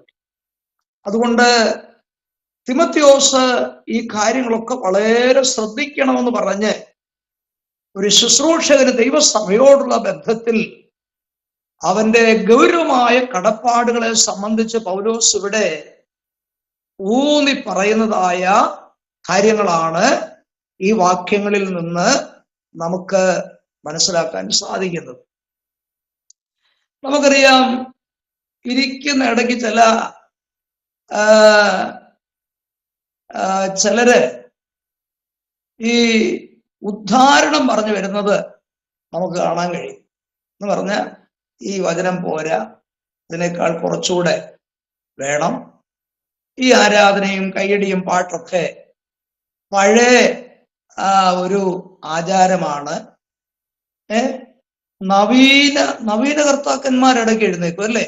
നവീന കർത്താക്കന്മാർ. ഒരിക്കൽ ഒരാള് മത്സ്യവ്യാപാരം ചെയ്യുവാനായിട്ട് ആഗ്രഹിച്ച്, ഞാൻ ഇടയ്ക്ക് ഒരു ഉദാഹരണം പറയുന്നതേ ഉള്ളൂ കേട്ടോ, ഇത്രയും നേരം എഴുതിയൊക്കെ മടുത്തിരിക്കുന്നത് കൊണ്ട് ഉദാഹരണം പറയുക, അതും പ്രയോജനമായിരിക്കും. മീൻ കച്ചവടം തുടങ്ങാനായിട്ട് ഒരാൾ തീരുമാനിച്ച് ഒരു സ്ഥലം തീരുമാനിച്ചിട്ട് അവിടെ ഒരു ബോർഡ് എഴുതി വെച്ചു. ബോർഡിൽ ഇങ്ങനെ എഴുതിയിരിക്കുന്നത്, മത്സ്യം ഇവിടെ വിൽക്കപ്പെടും. അങ്ങനെ കച്ചവടം ചെയ്തുകൊണ്ടിരിക്കുമ്പോൾ ഒരു നവീകരണ കർത്താവ് വന്ന് അദ്ദേഹത്തോട് പറഞ്ഞു, ഇവിടെ ആണല്ലോ മീൻ വിൽക്കുന്നത്, ഇവിടെ ഈ പറഞ്ഞ സ്ഥലത്തല്ലേ, അതുകൊണ്ട് ബോർഡിൽ ഇവിടെ നിന്ന് എഴുതേണ്ട കാര്യമൊന്നും ഇല്ല, ഇവിടെ അല്ലേ മീൻ വിൽക്കുന്നത്. അപ്പം നല്ലൊരു ആശയമായിട്ട് തോന്നി. ആ കച്ചവടക്കാരൻ ഇവിടെ നിന്നുള്ള ഭാഗം മായ്ച്ചു കളഞ്ഞു. പിന്നെ ബാക്കി എന്തുണ്ട്? മത്സ്യം വിൽക്കപ്പെടും. അടുത്തതായിട്ട് വേറൊരു നവീകരണ കർത്താവ് വന്നു. അപ്പൊ അദ്ദേഹം വന്ന് പറഞ്ഞു, മത്സ്യമാണല്ലോ ഇവിടെ വിൽക്കുന്നേ, പിന്നെ അത് പ്രത്യേകം എഴുതേണ്ട കാര്യമുണ്ടോ? അപ്പം കച്ചവടക്കാരന് തോന്നി, ശരിയാ, ഇവിടെ മീനാണല്ലോ, മത്സ്യമാണല്ലോ വിൽക്കുന്നത്, അതുകൊണ്ട് മത്സ്യം എന്നുള്ളതും എന്ത് ചെയ്തു? അത് മായിച്ചു. ഇനി ബാക്കി ഒരു വാക്കേ ഉള്ളൂ, ഏതാ? വിൽക്കപ്പെടും. ആ ബോർഡും വെച്ചുകൊണ്ടിരിക്കുമ്പോഴാണ് മൂന്നാമത് വേറൊരു നവീകരണ കർത്താവ് വന്നത്. അദ്ദേഹം വന്ന് പറഞ്ഞു, മത്സ്യം വാങ്ങാനല്ലല്ലോ ഇവിടെ ഇരിക്കുന്നത്, വിൽക്കാനല്ലേ. ഇവിടെ വിൽക്കാനിരിക്കുമ്പം പിന്നെ വിൽക്കപ്പെടുമെന്ന് എഴുതി വെക്കേണ്ട കാര്യമുണ്ടോ? ചുരുക്കി പറഞ്ഞാൽ അതും മായിച്ചു. അതേ നവീകരണ കർത്താക്കന്മാര് വന്ന് ബോർഡില്ലാതാക്കിയെന്നാ ഞാൻ പറഞ്ഞത്. അതുകൊണ്ട് ഈ നവീകരണ കർത്താക്കന്മാരെ ഒക്കെ നമ്മൾ ഒത്തിരി ശ്രദ്ധിക്കണം കേട്ടോ, ഒത്തിരി ശ്രദ്ധിക്കണം. നമ്മളൊക്കെ നടത്തി വരുന്ന ഉപവാസ പ്രാർത്ഥനയും കയ്യടിയും പാട്ടും ഒക്കെ പഴഞ്ചൻ രീതിയാന്ന് പറയുന്ന ഒരു ന്യൂ ജനറേഷനായി ഇപ്പം വന്നിരിക്കുന്നത്. അവര് പറയുന്ന ഇതൊന്നും പോരാ, ഇതൊന്നും പോരാ, അവർക്കിതൊന്നും തൃപ്തിയല്ല. ഞാന് ഹൈദരാബാദിലായിരുന്ന സമയത്ത് ഒരുപാട് ഡിഗ്രി ഒക്കെ എടുത്ത ഒരാൾ അവിടെ ആരാധനയ്ക്ക് വന്നു. അപ്പൊ സാധാരണ നമ്മള് രാവിലെ ഞായറാഴ്ച രാവിലെ പ്രാർത്ഥിച്ച് 2 പാട്ട് പാടി സങ്കീർത്തനം വായിച്ച് പ്രബോധിപ്പിച്ച് സാക്ഷിക്ക് സമയം കൊടുത്ത് പിന്നെ സ്തോത്ര കാഴ്ച എടുത്ത്, ഇങ്ങനെയാണല്ലോ നമ്മുടെ രീതി. അങ്ങനല്ലേ? അതിന് വേദപുസ്തകത്തിൽ ഒരു ക്രമമൊന്നും ഇല്ലെങ്കിലും പിതാക്കന്മാർ അതിന്റെ അടുക്കും ചിട്ട അനുസരിച്ച് നമുക്ക് തന്നിരിക്കുന്ന ഒരു ക്രമമാണ്. അപ്പൊ അദ്ദേഹം വന്ന് പ്രസംഗത്തിൽ പറഞ്ഞു, ഇതൊക്കെ നമ്മുടെ അപ്പച്ചന്മാരുടെ കാലത്തുള്ള ക്രമങ്ങളാണ്, ഇങ്ങനൊന്നും പോരാ, ഇതിൽ നിന്നൊക്കെ ഒത്തിരി വ്യത്യാസം വേണം,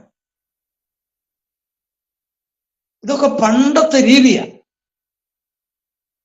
ഇതെല്ലാം കഴിഞ്ഞിട്ട് ഭക്ഷണത്തിലിരുന്നപ്പോ അദ്ദേഹം കൈകൊണ്ട് തന്നെയാ വാരി തിന്നുന്നത്. ഞാൻ ചോദിക്കണമെന്ന് ഓർത്തതാ, പക്ഷെ ചോദിച്ചില്ല. ഇതൊക്കെ പണ്ടത്തെ രീതിയല്ലേ? ഭക്ഷണം കഴിക്കുമ്പോഴൊക്കെ ഒരു വ്യത്യാസം വേണ്ട? ഇപ്പം പണ്ട് തൊട്ട് കൈകൊണ്ടല്ലേ വാരി തിന്നുകൊണ്ടിരുന്നേ.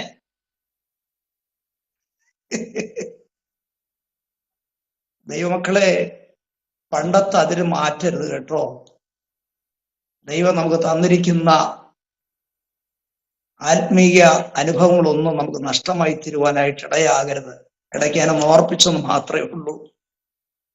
19-ാം വാക്യത്തിലേക്ക് വരുമ്പോൾ, എങ്കിലും ദൈവത്തിന്റെ സ്ഥിരമായ അടിസ്ഥാനം നിലനിൽക്കുന്നു, കർത്താവ് തനിക്കുള്ളവരെ അറിയുന്നുവെന്നും കർത്താവിന്റെ നാമം ഉച്ചരിക്കുന്നവനെല്ലാം അനീതി വിട്ടാകുന്നു കൊള്ളട്ടെ എന്നും ആകുന്നു അതിന്റെ മുദ്ര എന്നാണ് നമുക്കവിടെ വായിപ്പാൻ കഴിയുന്നത്. സത്യസഭ നശിച്ചു പോകുന്ന ഒന്നല്ല എന്നാണ് അതിന്റെ. പോകുമോ? ദൈവസഭ നശിച്ചു പോകുമോ? അതാണോ അതിന്റെ അർത്ഥം? നമ്മുടെ കർത്താവ് പറഞ്ഞത് എന്താണ്? മറക്കരുത്, ഞാൻ എൻ്റെ സഭയെ പണിയും, പാതാള ഗോപുരങ്ങൾ അതിനെ ജയിക്കയില്ല എന്നാണ് കർത്താവ് പറയാനിടയായത്. ദൈവത്തിന്റെ അടിസ്ഥാനം നിലനിൽക്കുന്നു. തനിക്കുള്ളവരെ ആരാണെന്ന് കർത്താവിന് അറിയാം കേട്ടോ. കള്ളപ്രവാചകന്മാർ പലരെയും വഴിതെറ്റിക്കും, എന്നാൽ നല്ല ഇടയൻ തന്റെ ആടുകളെ അറിയുന്നവനാണ്.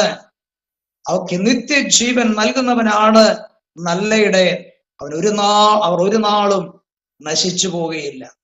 ആരും അവയെ തന്റെ കയ്യിൽ നിന്ന് പിടിച്ചു പറിക്കത്തില്ല.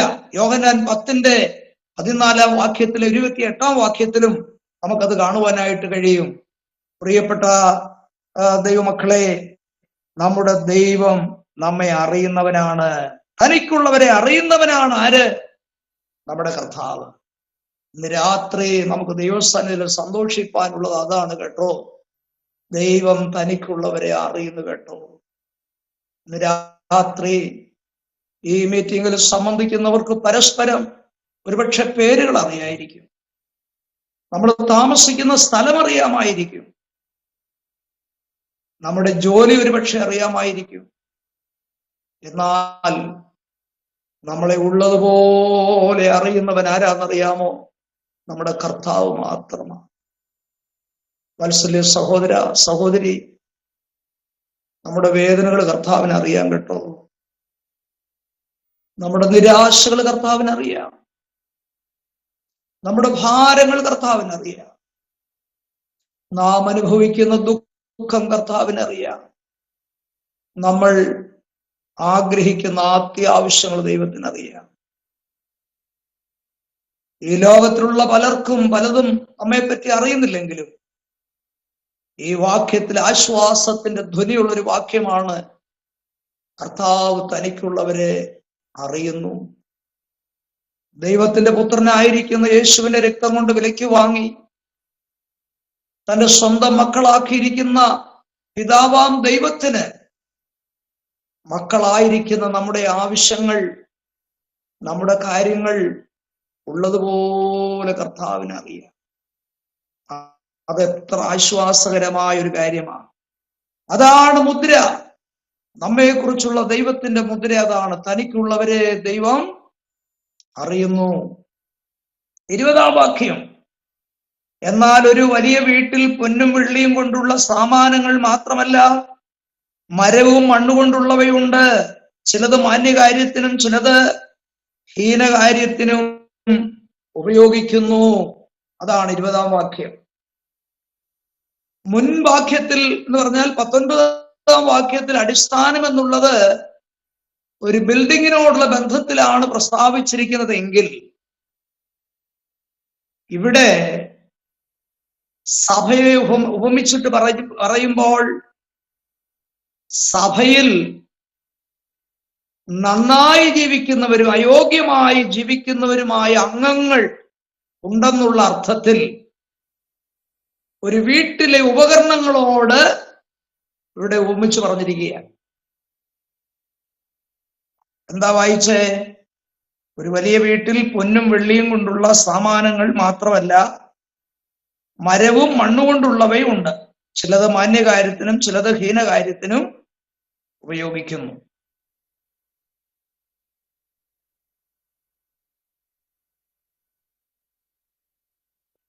ഇവിടെ തിമോഥെയോസ്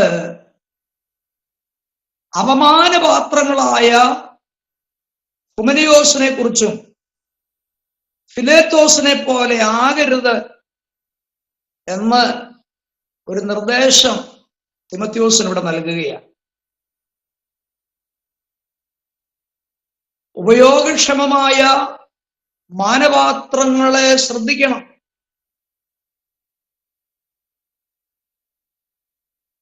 അപ്പൊ ഒരു ഭവനത്തിലെ, ഒരു വീട്ടിലെ പാത്രങ്ങളെ കുറിച്ച് നമ്മൾ ശ്രദ്ധിച്ചാൽ എത്രയോ തരത്തിലുള്ള പാത്രങ്ങൾ അവിടെ ഉണ്ടല്ലേ. വിലയുള്ള പാത്രങ്ങളുണ്ട്, വില കുറഞ്ഞ പാത്രങ്ങളുണ്ട്, പല ലോഹങ്ങൾ കൊണ്ടുള്ള പാത്രങ്ങളുണ്ട്, മണ്ണ് കൊണ്ടുള്ള പാത്രങ്ങളുണ്ട്. ഇതുപോലെയാണ് ഒരു ദൈവസഭയിലെ അംഗങ്ങൾ. ആ അർത്ഥത്തിലാണ് നമുക്ക് ആ വാക്യത്തെ മനസ്സിലാക്കാനായിട്ട് കഴിയുന്നത്. ഒരാൾക്ക് എങ്ങനെ മാനപാത്രമായി തീരുവാൻ സാധിക്കും എന്നാണ് 21-ാം വാക്യത്തിൽ പ്രസ്താവിച്ചിരിക്കുന്നത്. നമുക്കറിയാം, അടുക്കളയിൽ ഉപയോഗിക്കുന്ന എല്ലാ പാത്രങ്ങളും ഡൈനിങ് ടേബിളിൽ നമ്മൾ കൊണ്ടുവരുമോ? ഇല്ല. അത് അടുക്കളയിൽ മാത്രം ഉപയോഗിക്കത്തുള്ളൂ.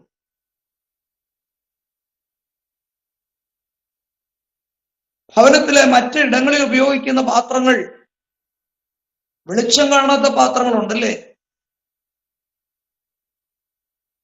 അപ്പോ പാത്രങ്ങളുടെ നില വിവിധമായ നിലകളാണെന്ന് പൗലോസ് ഈ വാക്യത്തിലൂടെ ഓർപ്പിക്കുകയാണ്. എന്നാൽ 21-ാം വാക്യത്തിലേക്ക് നാം കടന്നു വരുമ്പോൾ, ഇവയെ വിട്ടകന്ന് തന്നെത്താൻ വെടിപ്പാക്കുന്നവൻ വിശുദ്ധ ഉടമസ്ഥന് ഉപയോഗമുള്ള നല്ല വേലയ്ക്കൊക്കെയും ഒരുങ്ങിയിരിക്കുന്ന മാനപാത്രമായിരിക്കും എന്ന് പൗലോസ് അവിടെ ഓർപ്പിക്കുകയാണ്. ഇവയെ വിട്ടകലുക എന്ന് പറഞ്ഞാൽ മുകളിൽ പറഞ്ഞിരിക്കുന്നതായ തർക്കം, വാഗ്വാദം, ദുരുപദേശം എന്ന് പറയുന്നതായ അനേക കാര്യങ്ങളാണ് ഇവിടെ നമുക്ക് ഓർക്കുവാനായിട്ടുള്ളത്. അപ്പോൾ അവയെല്ലാം വിട്ടകന്ന് തന്നെത്താൻ ശുദ്ധീകരിക്കുന്നവൻ ഗൃഹനാഥന് ഉപയോഗവും സത്കർമ്മത്തിനും അനുയോജ്യമായ മാനപാത്രമായി തീരുവാനിടയാകും. മനഃപൂർവമായി ഹീനപാത്രങ്ങളെ വിട്ട് തന്നെത്താൻ ശുദ്ധീകരിക്കുന്നുവെങ്കിൽ ഉടമസ്ഥന് പ്രയോജനമുള്ള മാനപാത്രമായി തീരുവാനായിട്ട് സാധിക്കും.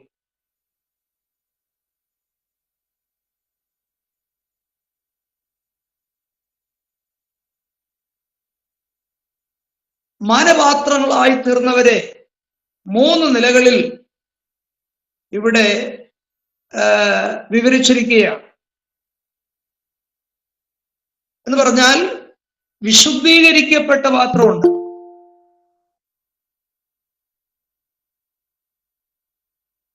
അതിന്റെ അർത്ഥം വിശുദ്ധ ഉദ്ദേശത്തിനായി വേർതിരിക്കപ്പെട്ട പാത്രമുണ്ട്.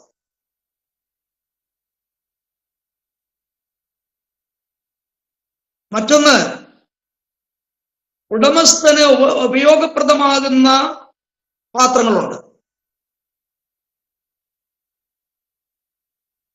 ഒരു വിശ്വാസി ക്രിസ്തുവിലുള്ള ഉപയോഗക്ഷമതയാണ് ഇവിടെ സൂചിപ്പിച്ചിരിക്കുന്നത്. മറ്റൊന്ന്, ഏത് സത്കർമ്മത്തിനും അനുയോജ്യമായിട്ടുള്ള പാത്രമുണ്ട്. ഇത് ഏത് നല്ല പ്രവൃത്തിക്കും തയ്യാറാകുന്ന അവസ്ഥയാണ് സൂചിപ്പിക്കുന്നത്.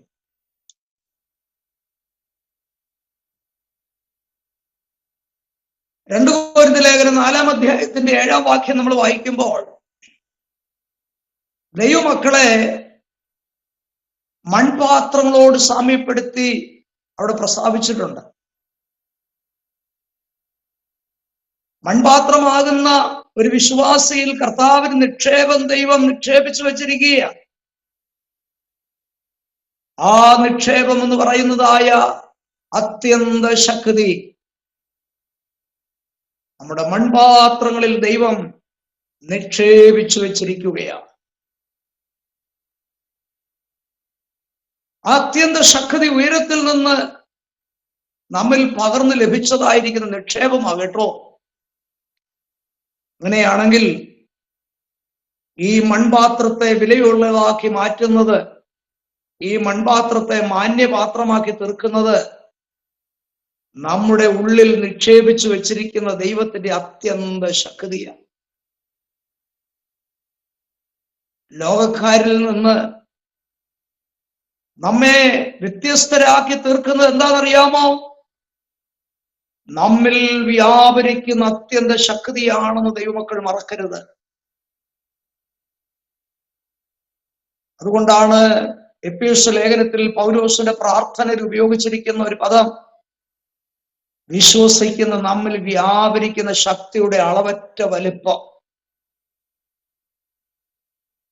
പൗലോസിന്റെ ഭാഷ ചില കഠിനമായ വാക്കാണ്. വിശ്വസിക്കുന്ന ദൈവമക്കളിൽ ദൈവത്തിന്റെ അത്യന്ത ശക്തി ദൈവം നിക്ഷേപിച്ചു വച്ചിരിക്കുകയാണ്. ലോകപ്രകാരം ഈ മനുഷ്യനാകുന്ന മൺപാത്രത്തിന് വിലയില്ല. എന്നാൽ ഈ മൺപാത്രങ്ങളിൽ നിക്ഷേപിച്ചു വച്ചിരിക്കുന്ന ദൈവത്തിന്റെ നിക്ഷേപം കൊണ്ടാണ് നാം വിലപ്പെട്ടവരായി തീരുന്നതെന്ന് മറക്കരുത് കേട്ടോ. ഒരിക്കൽ ശിംശോനോട് ദലീല ചോദിച്ചു, നിന്റെ ഈ അത്യന്ത ശക്തി എവിടെ വസിക്കുന്നു? എന്നോടത് പറഞ്ഞിട്ടില്ലല്ലോ നീ.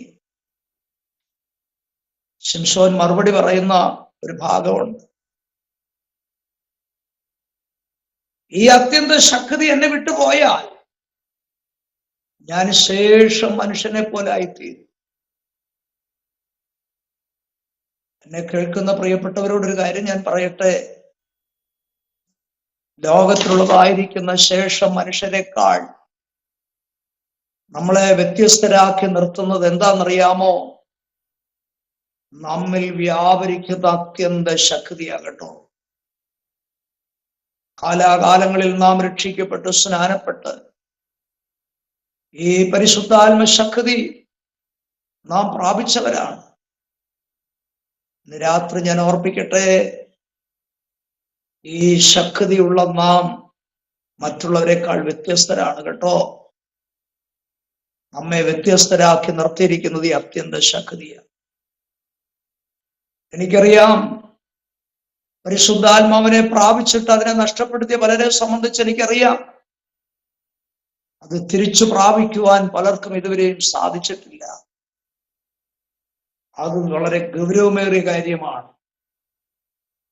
നമ്മിൽ ദൈവം പകർന്നു വെച്ചിരിക്കുന്ന അത്യന്ത ശക്തി സ്വർഗീയ ശക്തിയ. അത് സ്വർഗത്തിൽ നിന്ന് ദൈവം നമുക്ക് തന്ന ശക്തിയ.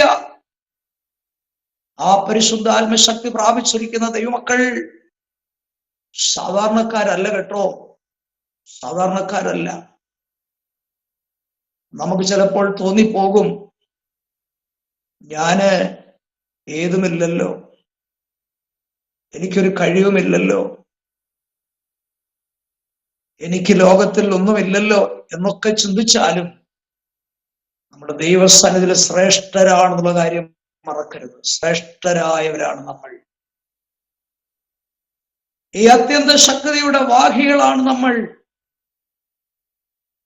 ആ പരിശുദ്ധാത്മശക്തിയാണ് ഓരോ ദിവസവും നമ്മെ ക്രിസ്ത്യ ജീവിതത്തിൽ ബലപ്പെടുത്തിക്കൊണ്ടിരിക്കുന്നത്. പ്രതികൂലങ്ങൾ വരുമ്പോൾ, പ്രതിസന്ധികൾ വരുമ്പോൾ, നിന്ദകൾ വരുമ്പോൾ, ആക്ഷേപം വരുമ്പോൾ നമ്മെ വിശ്വാസത്തിൽ നിന്ന് വീണുപോകാതെ നിർത്തുന്നത് ഈ അത്യന്ത ശക്തിയാകട്ടോ. അതൊരിക്കലും നഷ്ടപ്പെടുത്തി കളയരുത്. എന്റെ 13ാമത്തെ വയസ്സിലാണ് ആ ശക്തി എനിക്ക് പ്രാപിപ്പാനിടയായത്. കഴിഞ്ഞകാല ജീവിതത്തിൽ കർത്താവിന്റെ മഹത്വമാർന്ന ശുശ്രൂഷയോടുള്ള ബന്ധത്തിൽ എത്രയെത്ര പ്രതികൂലങ്ങളെ തരണം ചെയ്യേണ്ടി വന്നിട്ടും ഇന്ന് രാത്രിയിൽ ഈ ദൈവവചനവുമായി നിങ്ങളുടെ മുൻപിലായിരിക്കാൻ എനിക്കിടയായത് എന്റെ കഴിവല്ല, എന്റെ ബുദ്ധിയല്ല, എന്റെ സാമർഥ്യമല്ല, ആ അത്യന്ത ശക്തിയുടെ ആ ബലം കൊണ്ടാണ്. ആ ശക്തി നമ്മുടെ മൺകൂടാരങ്ങളിൽ ദൈവം എന്ത് ചെയ്തിരിക്കുകയാണ്? പകർന്നു വന്നിരിക്കുകയാണ്. തുടർന്ന് 22 മുതൽ 26 വരെയുള്ളതായിരിക്കുന്ന വേദഭാഗങ്ങളിലേക്ക് നാം ശ്രദ്ധിക്കുമ്പോൾ, യൗവനമോഹങ്ങളെ വിട്ടോടി നീതിയും വിശ്വാസവും സ്നേഹവും ശുദ്ധഹൃദയത്തോടെ കർത്താവിനെ വിളിച്ചപേക്ഷിക്കുന്ന എല്ലാവരോടും സമാധാനവും ആചരിക്കുക എന്ന് അവിടെ 22ാം വാക്യത്തിൽ പ്രസ്താവിച്ചിരിക്കുകയാണ്. ഒരു ഉപദേഷ്ടാവിന്റെ നടത്ത, ഒരു ഉപദേഷ്ടാവിന്റെ ജീവിതം എങ്ങനെയായിരിക്കണമെന്ന് വ്യക്തമായി പൗലോസ് ഇവിടെ പറഞ്ഞിരിക്കുകയാണ്. എന്ത് ചെയ്യണം? യൗവന മോഹങ്ങളെ വിട്ടോടി സമാധാനം ആചരിക്കുക എന്ന് പറഞ്ഞ് ആ വാക്യം അവസാനിപ്പിക്കുക. അപ്പോസ്തലനായിരിക്കുന്ന പൗലോസ് തിമോഥെയോസിന് ലേഖനം എഴുതുമ്പോൾ വേദപണ്ഡിതന്മാർ അഭിപ്രായപ്പെടുന്നത് തിമോഥെയോസിന് ഏതാണ്ട് 40 വയസ്സുണ്ടായിരുന്നുവെന്നാണ്. തിമോഥെയോസിന് അവൻ കൈകാര്യം ചെയ്യുന്ന ഉത്തരവാദിത്വമുള്ള ഈ ശുശ്രൂഷ വളരെ ഗൗരവമായ ഒരു കാര്യമാണെന്നും 40 വയസ്സുള്ള നീ ഒരു യുവാവാണ് എന്നുമുള്ള കാര്യം നീ മറക്കരുത്. അതുകൊണ്ട് എന്ത് ചെയ്യണം? യൗവന മോഹങ്ങളെ നീ വിട്ടോടിയിരിക്കണം.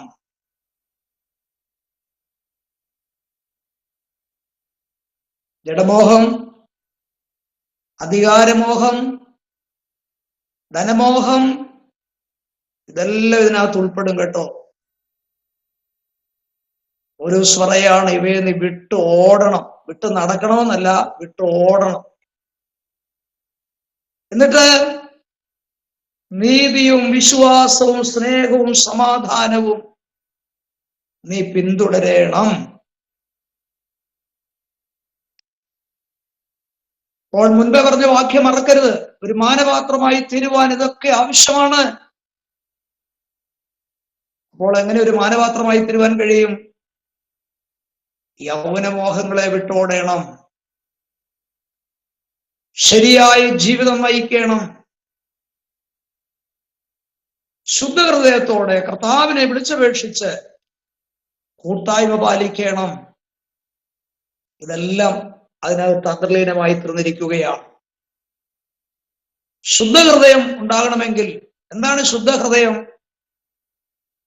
ആത്മീയ വിശുദ്ധിയും ആത്മാർത്ഥതയും നിറഞ്ഞൊരു ഹൃദയത്തെയാണ് അത് സൂചിപ്പിക്കുന്നത്. ശുദ്ധ ഹൃദയം.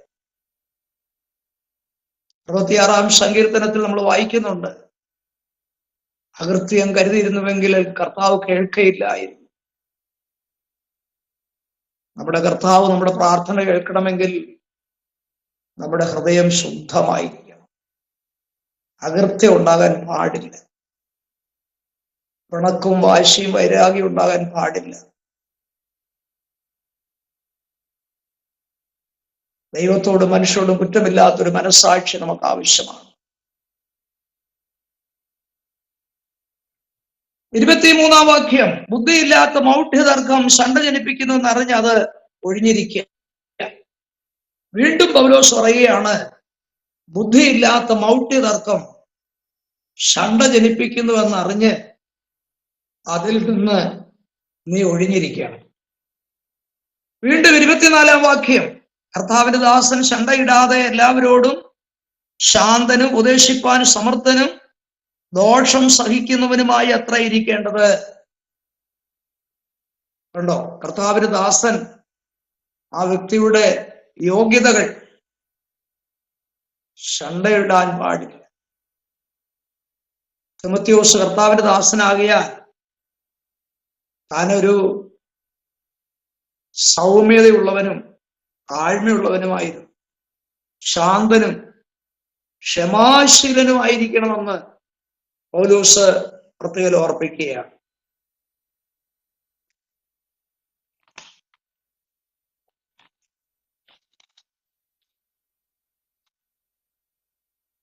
ഒരു വിശ്വാസിയുടെ 7 അവസ്ഥകൾ നമ്മൾ ഈ പഠിച്ചു വന്ന ഭാഗത്ത് നിന്ന് ഞാൻ ഓർപ്പിക്കാം. ഒരു വിശ്വാസിയുടെ 7 അവസ്ഥകൾ, ഒരു ശുശ്രൂഷകന്റെ 7 അവസ്ഥകൾ എന്ന് എഴുതിയാലും കുഴപ്പമില്ല.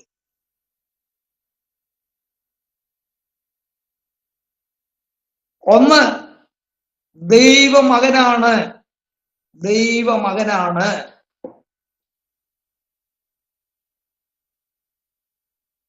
അതാണ് 2:1 പറഞ്ഞിരിക്കുന്നത്. 2:1 അല്ലെ, എന്റെ മകനെ എന്നാണ് തിമോത്തിയോസിനെ പൗലോസ് വിളിച്ചിരിക്കുന്നത്. പൗലോസിന്റെ മകൻ എന്ന് പറഞ്ഞാൽ അത് ദൈവത്തിന്റെ മകനാണെന്നുള്ള അർത്ഥത്തിലാണ്. അപ്പൊ ദൈവമകൻ എന്നുള്ള അർത്ഥത്തിൽ അവനെ എന്ത് ചെയ്യണം? ശക്തിപ്പെടണം. ദൈവമകൻ എന്നുള്ള അർത്ഥത്തിൽ ദൈവമകൻ എന്ത് ചെയ്യണം? വായിച്ചില്ലേ? ക്രിസ്തുയേശുള്ള കൃപയാൽ ശക്തിപ്പെടണം. ശക്തിപ്പെടണം. അപ്പൊ ദൈവമക്കൾ ആരായിരിക്കണം? ശക്തിപ്പെടുന്നവരായിരിക്കണം. കൃപയാൽ ശക്തിപ്പെടുന്നവരായിരിക്കണം. 2, പടയാളിയാണ്. പടയാളി. 3-ാം വാക്യം, 2:3. പടയാളി എന്നുള്ള നിലയിൽ അവൻ കഷ്ടം സഹിക്കുന്നവനായിരിക്കണം. നല്ലൊരു മെസ്സേജാ അവിടെ നമുക്ക് ലഭിക്കുന്നത് കേട്ടോ. ദൈവത്തിന്റെ മകൻ എന്നുള്ള നിലയിൽ കൃപയാൽ ശക്തിപ്പെടണം. 2, പടയാളി എന്നുള്ള നിലയിൽ അവൻ കഷ്ടം സഹിക്കണം. 3-ാം വാക്യം,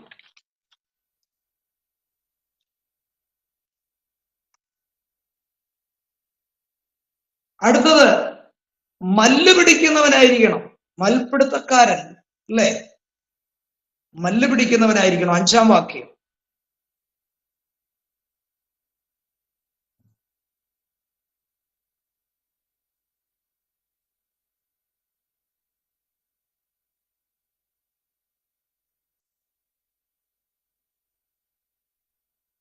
എന്ന് പറഞ്ഞാൽ പ്രപഞ്ചമോഹങ്ങളിൽ നിന്ന് വേർപെട്ടവനായിരിക്കണം അവൻ.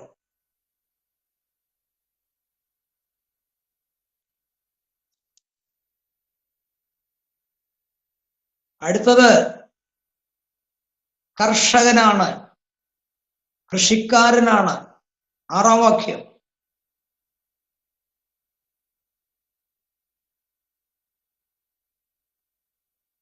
അവൻ അധ്വാനിക്കുന്നവനായിരിക്കണം. ഒരു കൃഷിക്കാരൻ അധ്വാനിക്കുന്നവനായിരിക്കണം.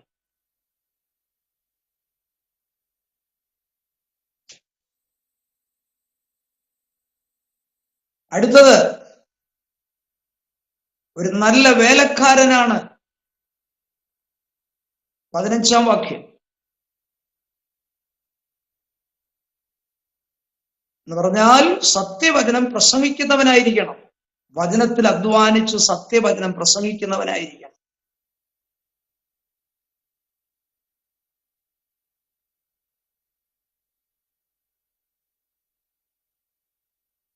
അടുത്തത് മാനപാത്രമാണവൻ. മാനപാത്രം 21-ാം വാക്യം.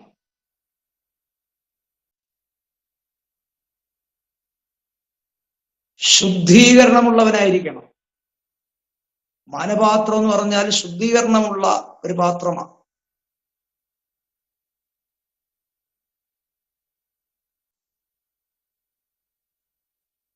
ഏഴാമത്തത് അവനൊരു ദാസനാണ്, ദൈവത്തിന്റെ ദാസനാണ്. 24-ാം വാക്യം.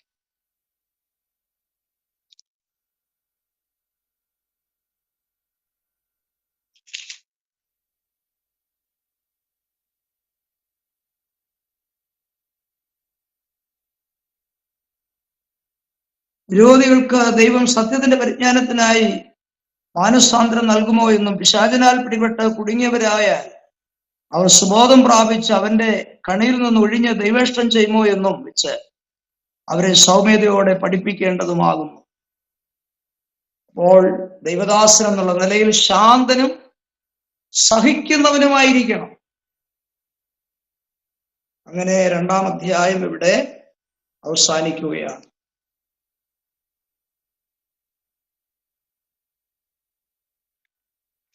ആ പറഞ്ഞ പദങ്ങൾ മറക്കരുത്.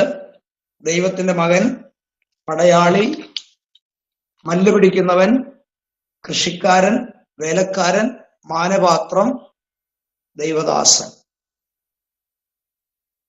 2-ാം അധ്യായം അവസാനിക്കുന്നതോടുകൂടെ